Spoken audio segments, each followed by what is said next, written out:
ఓం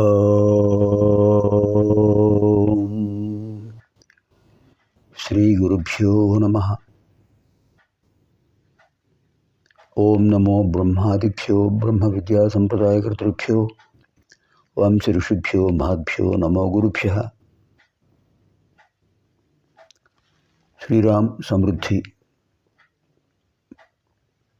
బెంగళూరు వారి సౌజన్యంతో గీర్వాణ భారతీయం కార్యక్రమాలు ప్రారంభం చేద్దాం. అద్భుతమైనటువంటి ఆదికావ్యం రామాయణం. 24,000 శ్లోకాలు, 7 కాండలు, 648 సర్గలు ఉన్నటువంటి అత్యద్భుతమైన కావ్యం. త్రేతాయుగ చరిత్ర కనుక ఈ